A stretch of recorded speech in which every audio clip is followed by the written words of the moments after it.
Attendez. Non, Lamine, t'es bon. Non, moi j'applaudis les gars, j'applaudis. Parce que croyez-moi les gars, on est passé à ça, hein. On est passé à ça. Ça s'est joué à un contact dans la surface sur Daniel Olmo, les gars, juste un petit contact. Parce que les gars, croyez-moi que si là il le touche pas, fin du match, tout le monde rentre, défaite du Barça, et là on se fait allumer. Et Lamine Yamal, bien évidemment, ça l'aurait remonté. Parce que ce matin, il est arrivé, il a mis sa petite story, comme d'habitude, où il a dit que le moment était venu, ça nous aurait lâché la petite musique. Story, faut éviter. Bref, vous connaissez déjà. Ça s'est joué à ça. 95e minute, dernière action du match. On sait que Lamine Yamal, le dernier penalty qu'il a raté, c'était face à Gérone, et derrière il s'est fait allumer. Rafinha, il fait pas un bon match, il lui donne le ballon, et derrière Lamine Yamal, il inscrit parfaitement. Contre-pied, la petite célébration pour les haters, hein, histoire de leur dire venez parler.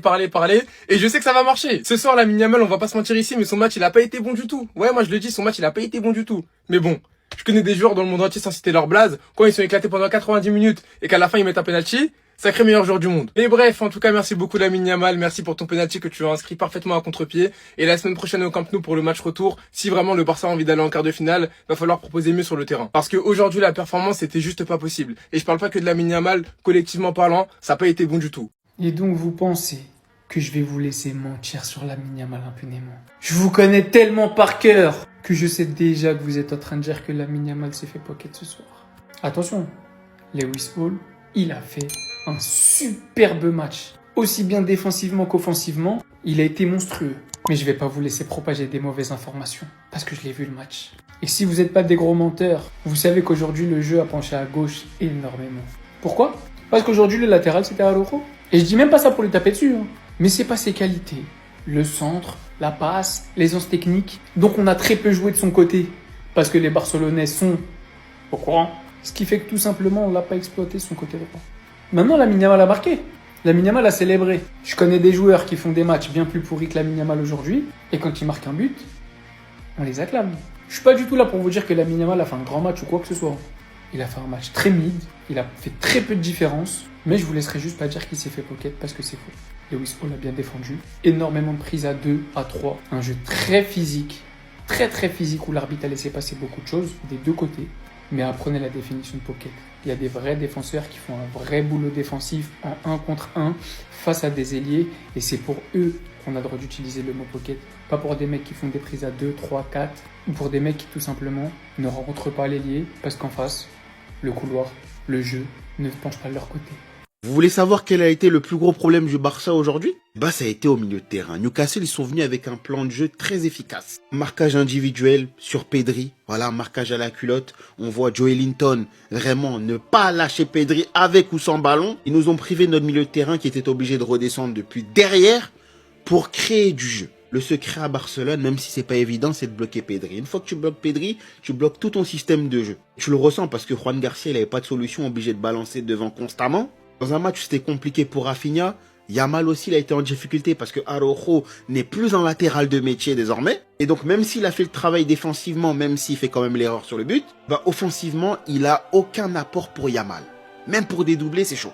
Et c'est là il faudra corriger la mire pour le match retour. Ça veut dire que, quitte à sacrifier tout ton couloir gauche, mets du Cancelo et du Yamal sur le même côté pour qu'au moins il y ait un apport offensif. Araujo il se débrouillera au poste de central sans problème. Aujourd'hui, si t'as pas les qualités individuelles de Olmo pour te sauver, tu prends clairement l'eau. Tu prends l'eau. Parce que encore une fois, je reste sur ce que j'ai dit, si t'as pas un Yamal au top, personne ne marque dans cette équipe. Personne ne marque. Pour vous, ça, c'est une action banale de Rafinha, mais elle cache quelque chose derrière. C'est sa seule bonne action du match.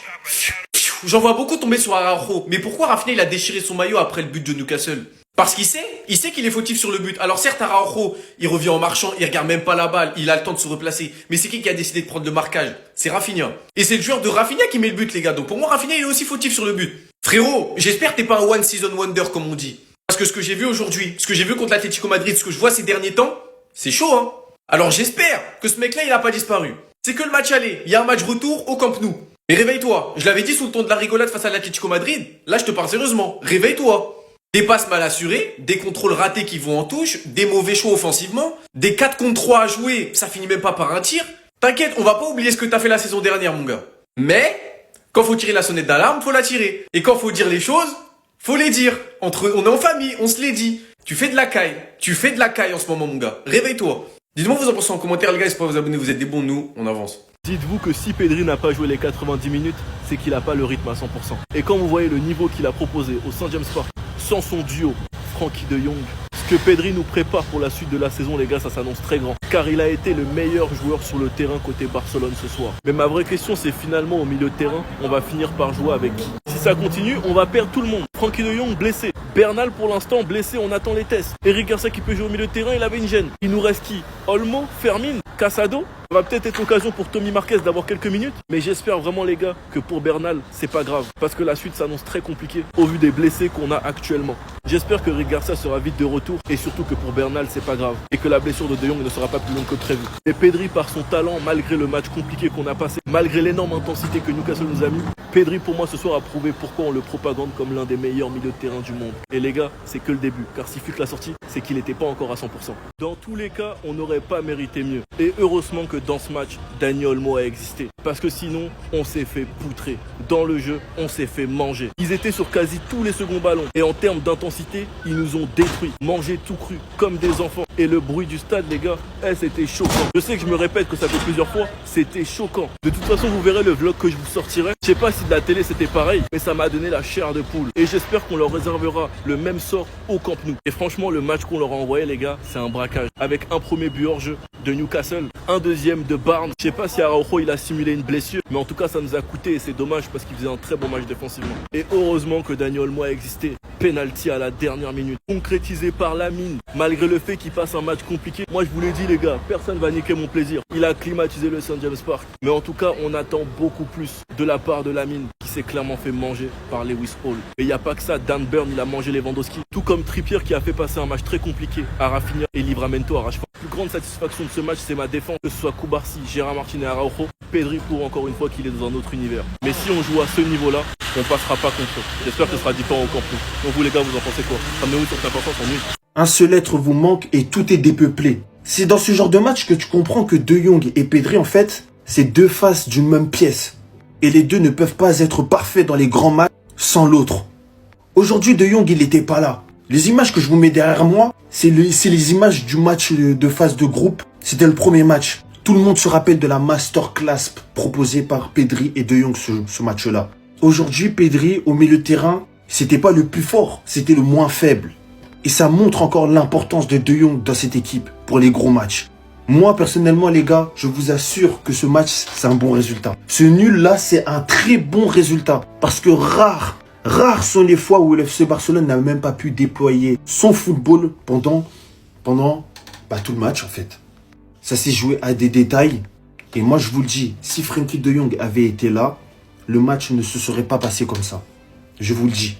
Parce que peu importe la densité du match, peu importe à quel point le match il est dur, s'il y a bien une chose qui est sûre avec Frenkie de Jong, c'est qu'il réclamera toujours le ballon. Il sera toujours là pour aider Pedri.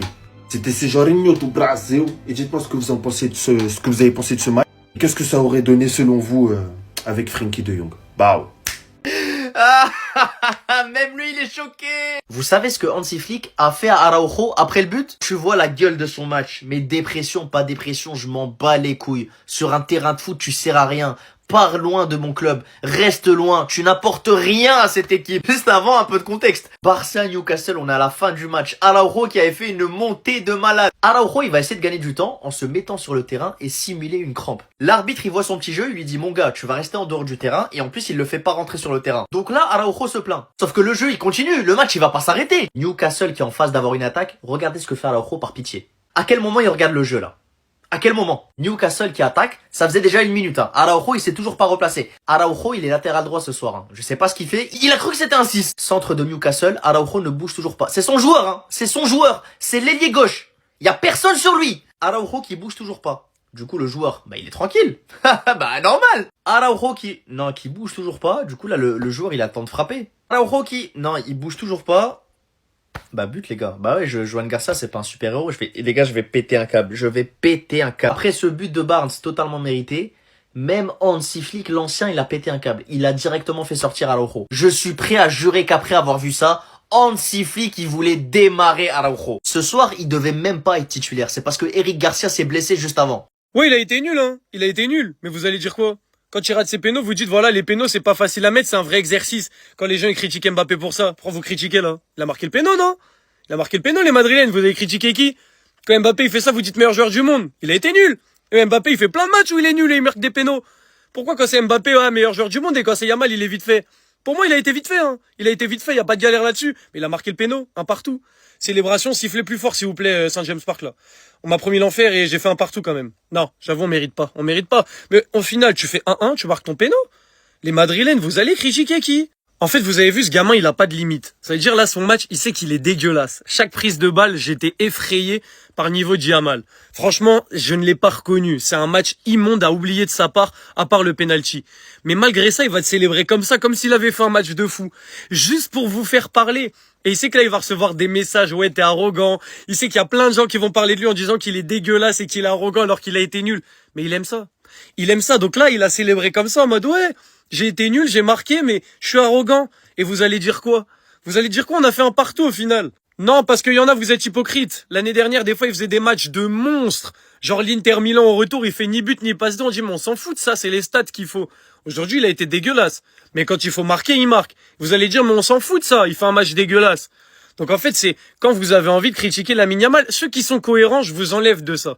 Ceux qui sont cohérents, vous avez le droit de dire qu'il a été vite fait, il y a pas de galère. Ceux qui sont incohérents, qui vantent Mbappé pour ses pénaltys, même quand il fait des matchs de merde, et qui vont critiquer Yamal ici, ou ceux qui disaient l'année dernière quand il faisait des matchs de fou, mais qui faisait ni but ni passe D, que l'important c'était les stats, et qu'aujourd'hui il stat et qui vont dire mais il a été dégueulasse tout le match, c'est vous les hypocrites. Donc aujourd'hui, pour vous, Lamine Yamal, il vous a réservé la propre célébration. Déjà, ça c'est pour le stade. Et ça, c'est pour vous. On a été ignoble. Yamal a été dégueulasse. Mais personne va nous enlever notre plaisir. Le meilleur joueur du monde a marqué et gonfle ses stats parce que le débat Ballon d'Or n'est pas fini. Et au Camp Nou, on va les éteindre. Et les Madrilènes et les Parisiens, maintenant, on vous guette. C'est à votre tour demain.